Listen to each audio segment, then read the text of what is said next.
நீ இப்போ ஃபீல் பண்ற பிரஷர் உன்னை உடைக்க அல்ல, அது உன்னை ஒரு புதிய நிலைக்கு கொண்டு போவதற்காக. ஒரு நிமிடம் நின்று யோசிச்சு பார். நம்ம வாழ்க்கையில் சில நேரங்களில் எல்லாம் ஒரே நேரத்துல கஷ்டமாகும். வெளி உலகம் ஒரு பக்கம், உள்ள மனசு ஒரு பக்கம். அப்போதான் நம்ம மனசு கேக்கும், நான் இதை ஹேண்டில் பண்ண முடியுமான்னு. ஆனா உண்மை என்னன்னா, அந்த பிரஷர் உன்னை பலவீனமாக்க வரல, அது உன்னை பலமாக்க வருது. முருகன் உன் வாழ்க்கையில் ஒரு பெரிய மாற்றத்துக்கு முன்னாடி உன்னை தயார் பண்ணிக்கிட்டு இருக்கார். அதனாலதான் நீ இப்போ அதிகமா ஃபீல் பண்ற. சில நேரங்களில் நமக்கு எல்லாம் பிரேக் ஆகிற மாதிரி தோன்றும். ஆனா அந்த பிரேக் தான் ஒரு பிரேக் த்ரூக்கு ஆரம்பம். நீ இப்போ தாங்குற ஒவ்வொரு கஷ்டமும் நாளை உன் ஸ்ட்ரெங்தாக மாறும். நீ இப்போ சந்திக்கிற ஒவ்வொரு தடையும் நாளை உன் ஸ்டோரியாக மாறும்.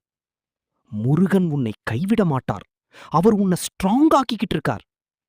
நீ இன்னும் கொஞ்சம் தாங்கினா இந்த பிரஷருக்கு பின்னாடி ஒரு பெரிய பீஸ் காத்திருக்குது. ஒரு நாள் நீ திரும்பி பார்த்தா அந்த பிரஷர் இல்லைன்னா நான் இங்க வரமாட்டேன்னு புரியும். அந்த நாள்ல நீ நன்றி சொல்லுவ. இந்த ஃபேஸ் கடந்து போயிடும். நீ ஸ்ட்ராங்கா இரு. முருகன் உன்னுடன் இருக்கிறார். இந்த மெசேஜ் உனக்கு வந்தது ஒரு காரணத்துக்காக. நீ உடையல, நீ உருவாகிக்கிட்டு இருக்க. இந்த வார்த்தைகள் உனக்கு உணர்ச்சி கொடுத்திருந்தா ஓம் முருகான்னு கமெண்ட் பண்ணு. நன்றி.